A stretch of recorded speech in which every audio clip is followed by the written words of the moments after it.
Buenos días. Hoy vamos a hablar de nuevo en Primera de Corintios y hoy vamos a mirar o trataremos de mirar el capítulo 2. Capítulo 2 es un capítulo muy interesante en Corintios.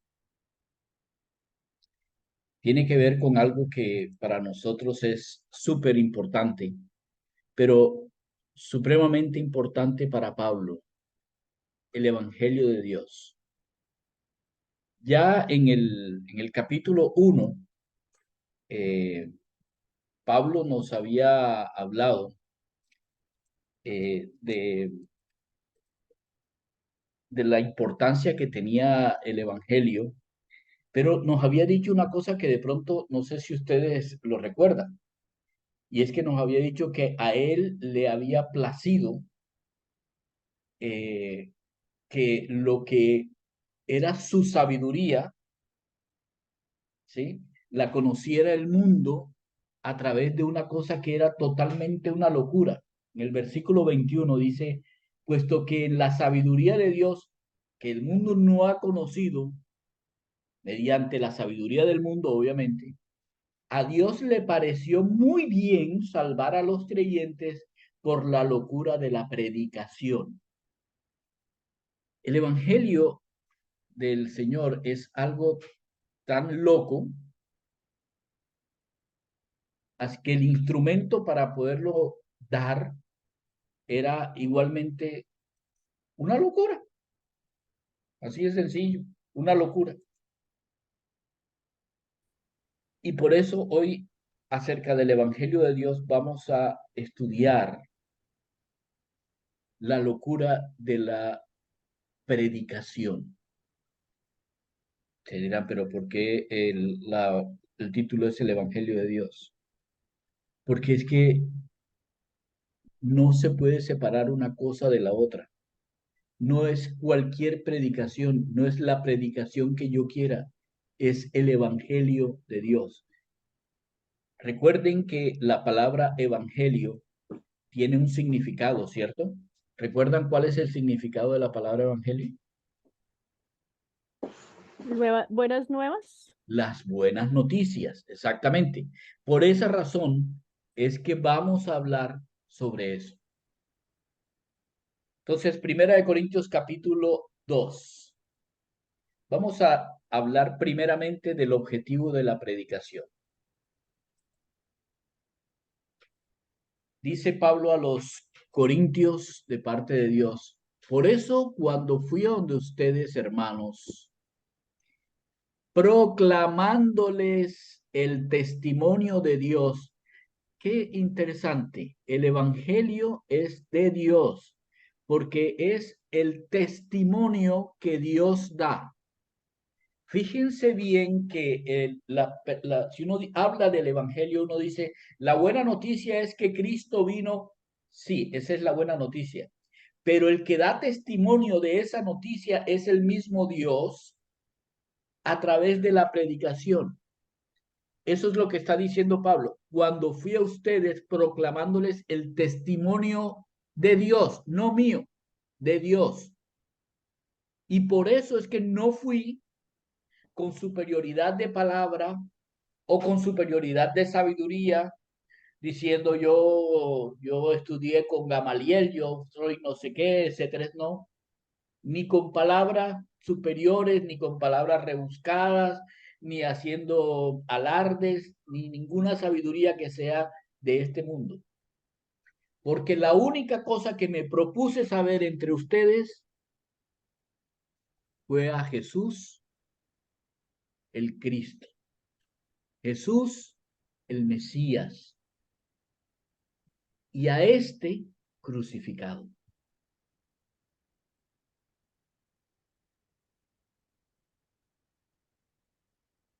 Yo estuve en medio de ustedes con debilidad, con temor y mucho temblor por lo que les iba a decir.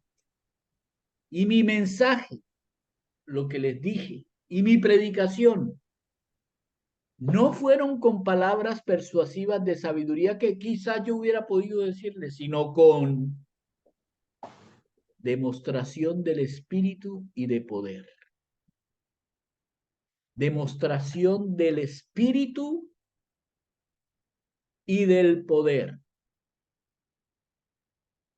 Para que la fe, para que lo que ustedes crean no descanse en la sabiduría de los hombres o en lo científico de los hombres o en lo que los hombres creen, sino en únicamente el poder de Dios. Ahora, eso significa que ustedes tienen una fe que está fundamentada en el poder de Dios.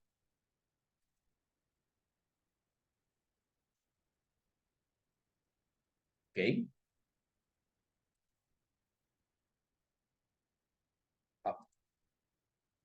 Entonces, la fe de ustedes descansa en el poder de Dios. En más nada. Y realmente no necesitamos que descanse en otra cosa que no sea el poder de Dios. ¿Por qué creemos lo que creemos?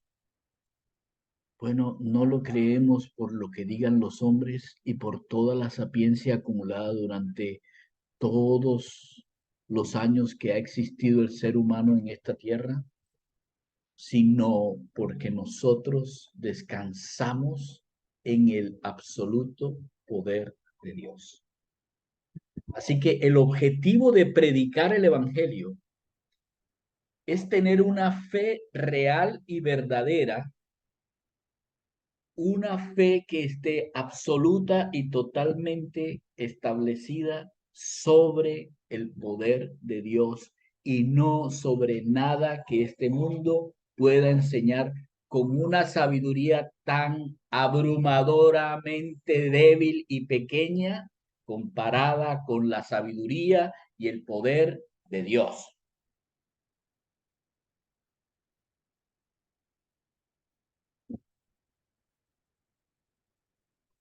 ¿Estamos? Señor. Ok. Entonces, ya sabemos cuál es el objetivo de la predicación.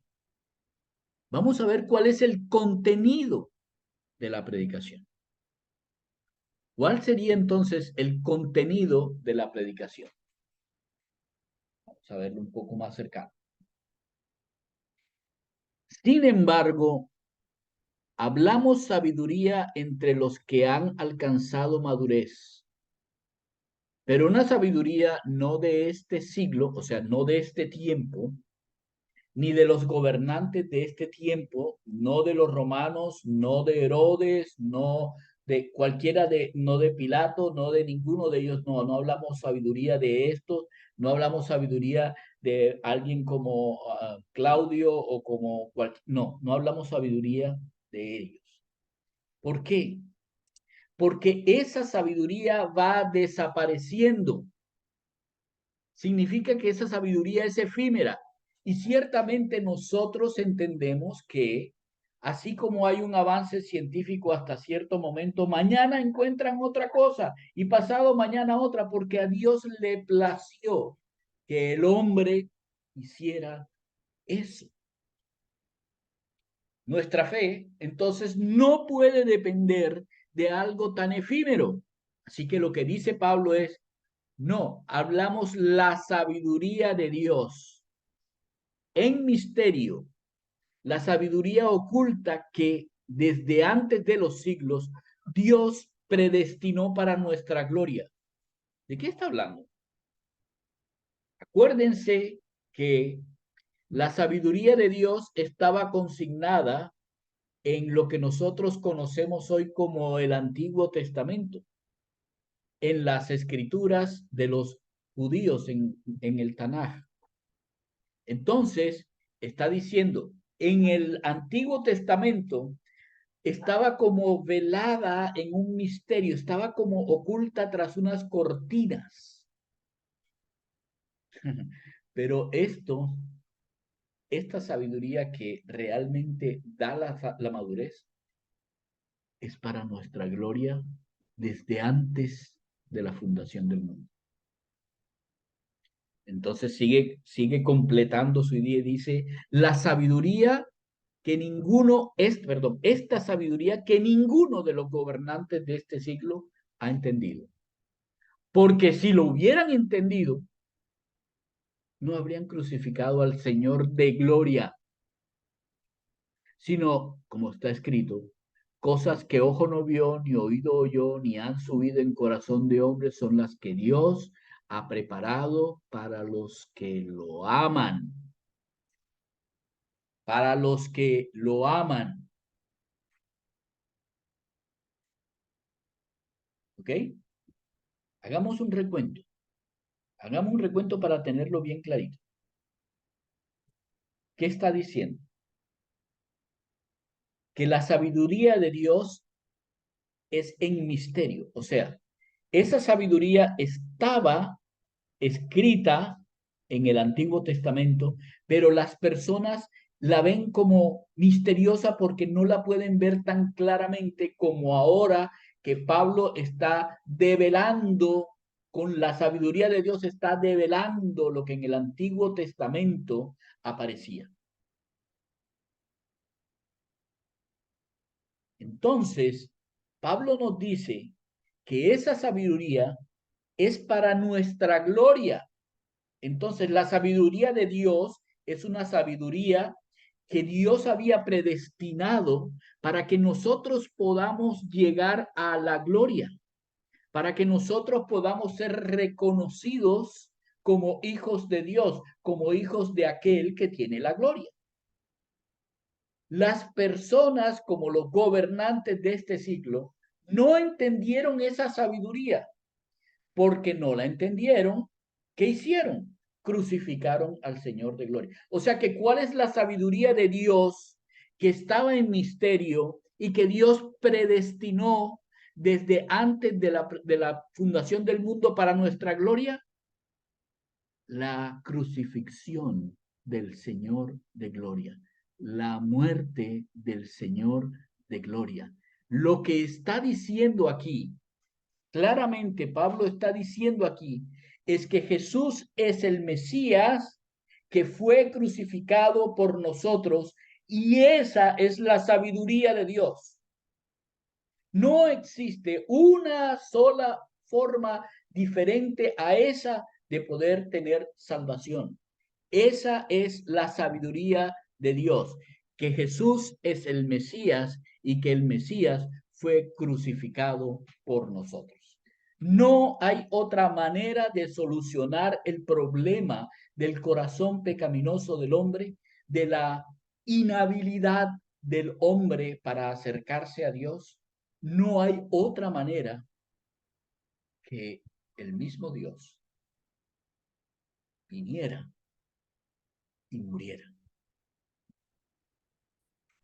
Hoy en día todavía he escuchado varios videos en YouTube de judíos hablando de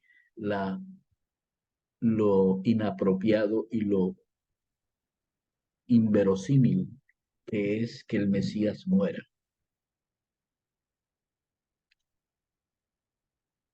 Pero esa es la sabiduría que está oculta. Eso es lo increíble. Tienen la escritura, pero no lo aceptan. Tienen la escritura, pero sigue estando en misterio. Aunque ya haya sido revelado, sigue estando en misterio. ¿Por qué? ¿Qué es lo que pasa? Vamos a continuar a ver si encontramos la solución. Ya sabemos primeramente cuál es el objetivo de la predicación, ¿cierto? El objetivo de la predicación es que nosotros estemos absolutamente convencidos de nuestra salvación, porque nuestra salvación no depende de nada, de ninguna sabiduría que esté en este mundo. Nuestra salvación depende única y exclusivamente, óigame bien, por favor, óigame bien, depende única y exclusivamente del poder de Dios. Y ahora, además, sabemos que el contenido de esa predicación es Jesús es el Cristo, es el Mesías, y él fue el que cumplió todo el misterio del Antiguo Testamento para que al morir nosotros pudiésemos tener salvación. Ahora ya sabemos cuál es el contenido de la predicación. Sabemos el objetivo y sabemos el contenido. No busquemos más, eso es.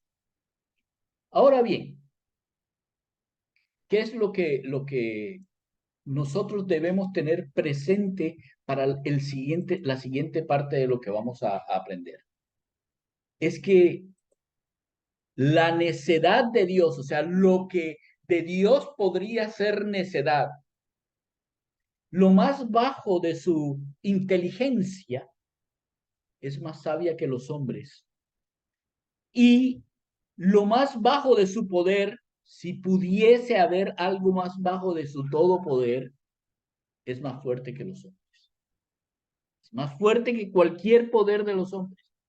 Y basados en esta verdad absoluta, esto es una verdad absoluta. Si existe Dios, es un Dios que está por encima de cualquier sabiduría humana.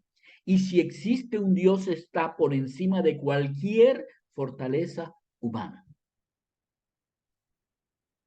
Los que hemos creído, sabemos que esta es la realidad por la cual nosotros tenemos salvación.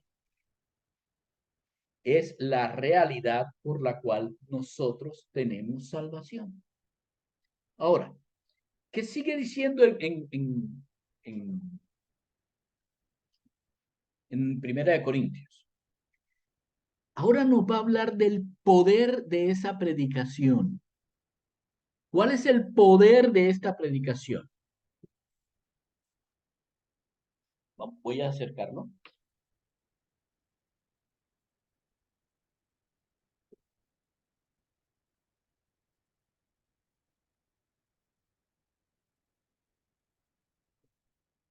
Dice, y si nosotros debemos tener agradecimiento en nuestro corazón, esta es una de las cosas por las cuales deberíamos agradecer.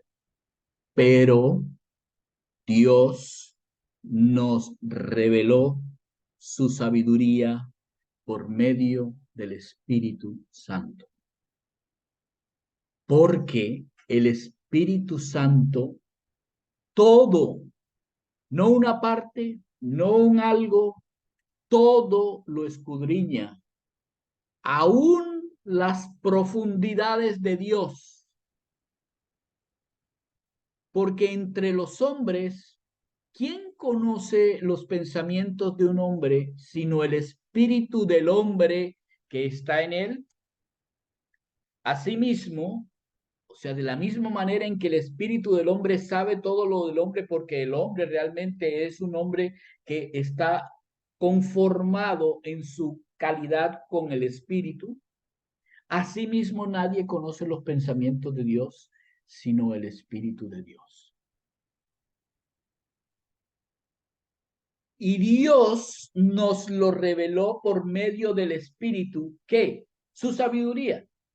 Así que nosotros hemos recibido no el espíritu del mundo, sino el espíritu que viene de Dios. No hemos recibido un espíritu de conocimiento, un espíritu de sabiduría, un espíritu de dioses, un espíritu de cualquiera de todos esos espíritus santeros, etcétera, etcétera, ángeles o lo que quieran decir. No hemos recibido ninguna de esas cosas. Lo que hemos recibido es el espíritu que viene de Dios, espíritu que conoce a fondo quién es Dios, que todo lo escudriña de Dios, que conoce hasta las profundidades de Dios. Ese es el que nosotros hemos recibido. ¿Y para qué? Para que conozcamos lo que Dios nos ha dado. Sí, vamos a dar gracias, oiga, nos ha dado gratuitamente,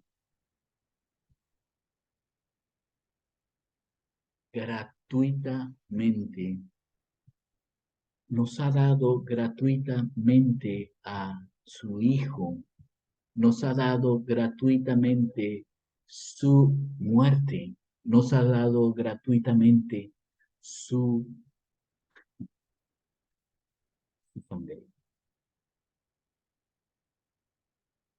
Tuvimos que pagar nada, que hacer nada. Y de eso, de esa sabiduría que es Cristo Jesús muriendo en una cruz, es de lo que nosotros hablamos. Y no con palabras enseñadas por sabiduría humana, sino con las enseñadas por el Espíritu Santo. El Espíritu Santo es el que nos lo ha enseñado. Por eso todos nosotros sabemos que el que convence es el Espíritu Santo. Él es el que enseña esa sabiduría que viene de Dios, porque es el único que conoce. El único que conoce. Así que coloca los pensamientos espirituales, los coloca para que nosotros lo entendamos con palabras espirituales. Así que nosotros tenemos que entender que hay en nosotros alguien con todo el poder de Dios. No, Dios no escribe cosas que no son verdad. Dios no escribe cosas que no son verdad. Dios escribe lo que nosotros necesitamos entender,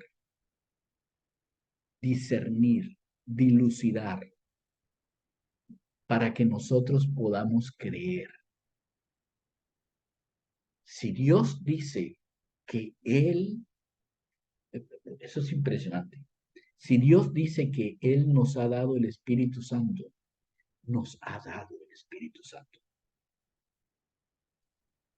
No solamente se conformó con colocar al Señor Jesús en una cruz y que el Señor Jesús muriera por nosotros, sino que después nos entregó el Espíritu Santo. ¿Qué es lo que tenemos que entender? Ok. Tenemos que entender esto. Primero, el Espíritu Santo es Dios. Si alguien les dice a ustedes, no, el Espíritu Santo es una fuerza, el Espíritu Santo es cualquier otra cosa que no sea Dios, llévenlo a esta porción bíblica, porque aquí habla de un ser que tiene conocimiento tiene conocimiento de algo que es un ser. Y una energía no puede tener conocimiento, una energía simplemente obra. Pero aquí dice que este Espíritu Santo conoce al ser de Dios y no conoce por encima, no conoce absolutamente a este ser. Dice hasta las profundidades. ¿Qué significa eso de la palabra profundidades? Es que no hay una forma más explícita en palabras espirituales para decir que el Espíritu Santo es Dios. Lo segundo que debemos tener en cuenta es el Espíritu Santo nos fue dado, así dice. El Espíritu Santo nos fue entregado, no fue dado, no fue derramado. Luego en Juan 14:26, el Señor mismo hablando establece que el que nos enseña a nosotros, en nosotros, estando en nosotros, es el Espíritu Santo. Y luego se establece en Lucas que nosotros no tenemos unas palabras de sabiduría humana como para convencer al mundo, sino que hay unas palabras que el Espíritu Santo mismo habla al corazón de cualquiera. Y perdóneme que le diga, no importa qué tan terco sea, qué enfermedad tenga, eso no importa. Porque el Espíritu Santo es Dios, habla con quien quiere, a la hora que quiere y como quiere, por cuanto Él es Dios. La labor nuestra es tener la absoluta convicción de que somos un vocero de alguien que es superior a cualquier sabiduría que existe y dejemos de dudar cada vez que el gran científico fulanito de tal hace el gran descubrimiento de cosas que Dios diseñó. Están descubriendo cosas con el web. Saben que hay como un telescopio, no me acuerdo ni siquiera que, creo que es un satélite o algo así. Se llama web. Y ese ha descubierto cosas en el universo profundo. ¿Quién creó el universo profundo? ¿Quién creó la variable pi? ¿Quién creó el magnetismo? ¿Quién creó? Todo eso lo creó Dios. Por favor. Ese es el poder que mantiene incluso al web allá donde está. Ese poder que mantiene al web allá, ese también lo hizo Dios. Y sobre ese poder está nuestra predicación. Sobre ese poder reposa el evangelio de Dios. El evangelio que tiene que ser transmitido porque eso es la razón principal de por qué está ese poder. Ahora bien, ahí no termina. Miren por favor Juan 7:39 y Hechos 1:8. Pueden leerlo después si quieren. Establece que ese poder es el poder que actúa en nosotros para llevar y predicar el evangelio a cualquier persona en todo el mundo. No importa si te sabes todos los idiomas que quieras saberte. Es que hablando el idioma que quieras hablar, el que habla por medio de ti es el Espíritu Santo al corazón de la otra persona para poderlo convencer de su pecado, de que la justicia está en Cristo y desgraciadamente la condenación también.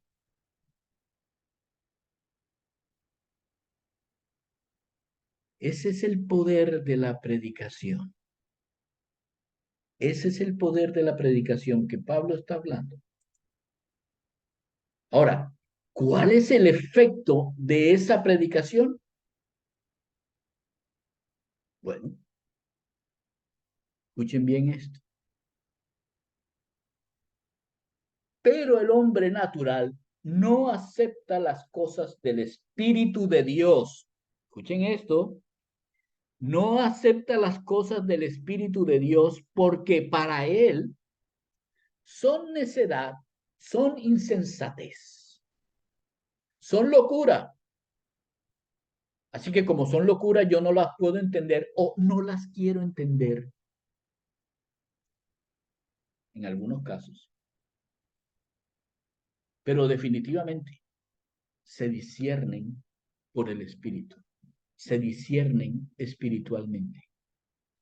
Ese discernimiento espiritual es lo que marca la diferencia, porque el espiritual puede juzgar todas las cosas. El espiritual puede juzgar lo natural y lo espiritual. Aquel que tiene el Espíritu de Dios y ha aceptado las cosas del Espíritu de Dios, tiene la facultad de discernir, juzgar las cosas que son del Espíritu. Y también puede juzgar y discernir las cosas que son naturales.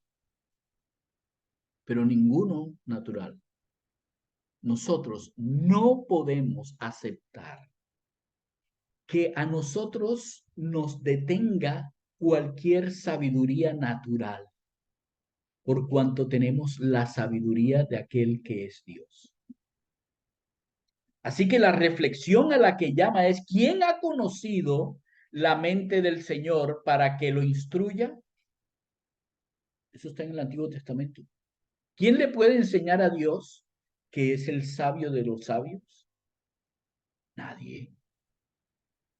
Ah, pero ese que sí sabe y conoce y escudriña la sabiduría de Dios y todo lo que es Dios como ser, habita en nosotros. Por lo tanto, nosotros tenemos la mente de Cristo. ¿Qué les parece?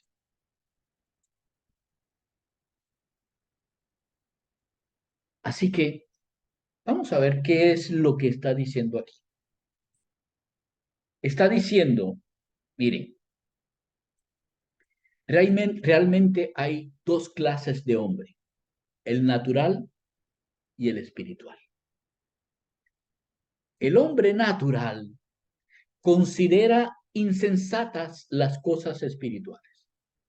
Entonces yo soy científico y lo científico hay que separarlo de lo que dice la Biblia. La gran mayoría de las cosas que científicamente se tienen están reflejadas en la Biblia y muchos de los científicos han encontrado su ciencia en lo que la Biblia dice y lo han aceptado. Y luego, los que son humildes dicen, hay una sabiduría superior.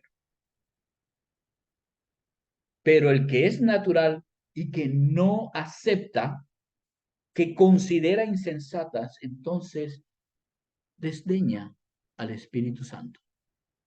Nah, la Biblia, nah, eso es solo para religiosos. Yo creo en lo que dice la bolsa, yo creo en lo que dice. Y el punto es que cuando se desdeña al Espíritu Santo, no se puede entender la sabiduría de Dios. Razón tenía el Señor al decir que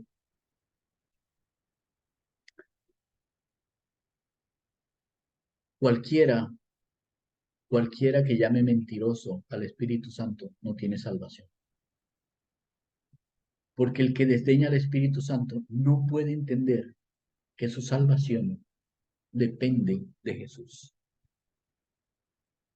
Ah, pero está el hombre espiritual.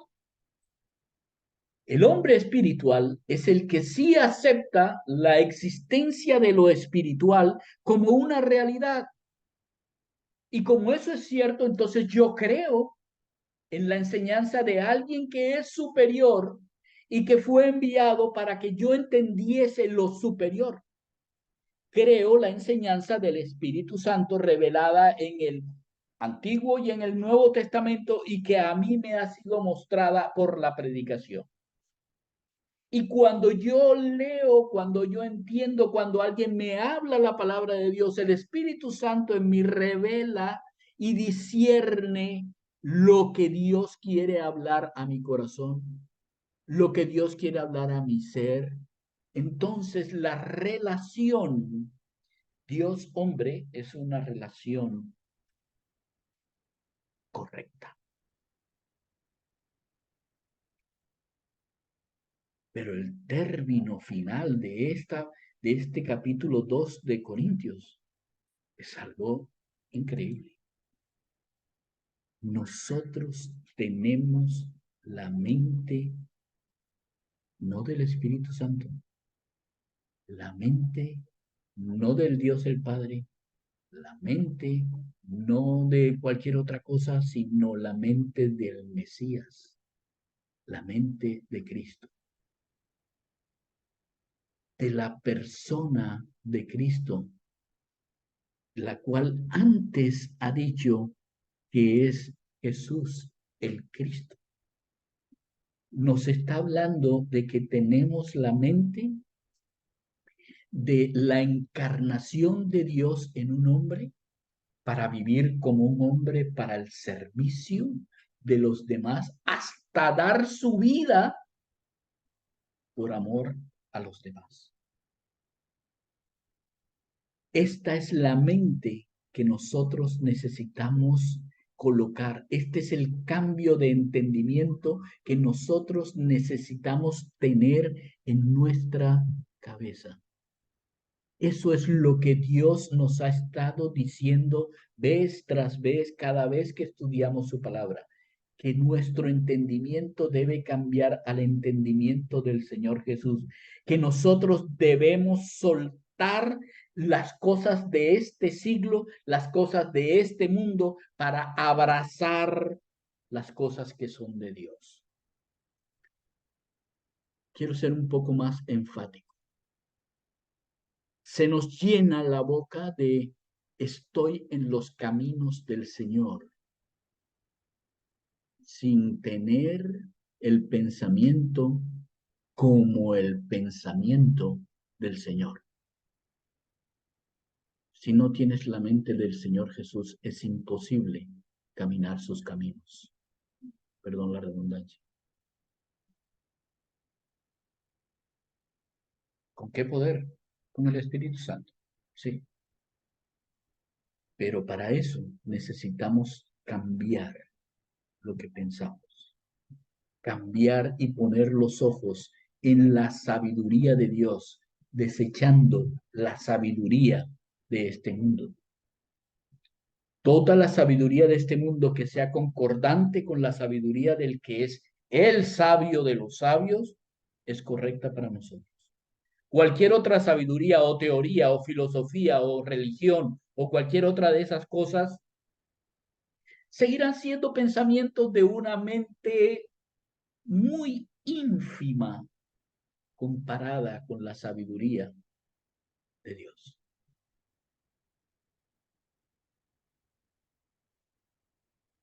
Nosotros tenemos la mente de Cristo. Nosotros tenemos la mente de Cristo. Ahora sí tenemos el cuadro completo. El Evangelio de Dios ha sido dado con el objetivo de que nuestra fe se fundamente sobre el poder de Dios. Este Evangelio es simplemente, y no hay que ponerle más arandelas, es el hecho de que Jesús es el Mesías, el que había sido prometido, el Cristo que fue colocado en una cruz para morir por nosotros, por nuestros pecados, y que pudiese ser ahora posible el nuevo pacto de Dios con la humanidad. Y para que nosotros podamos divulgar este evangelio, es imprescindible el hecho de que entendamos que en nosotros vive y nos potencia el Espíritu de Dios, que es el único que conoce a Dios por cuanto es Dios mismo.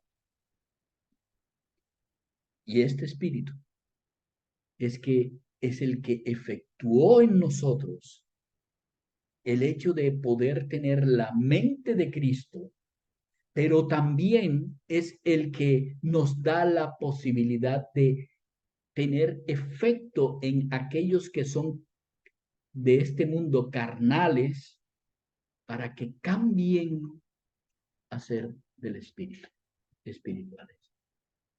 Es nuestra responsabilidad porque nosotros somos los que tenemos el salvavidas. Somos los que tenemos el salvavidas.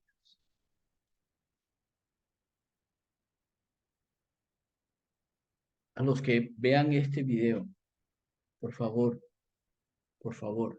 no desechen la existencia de un Dios tan maravilloso que ha pensado en nosotros muy a pesar de nuestra maldad.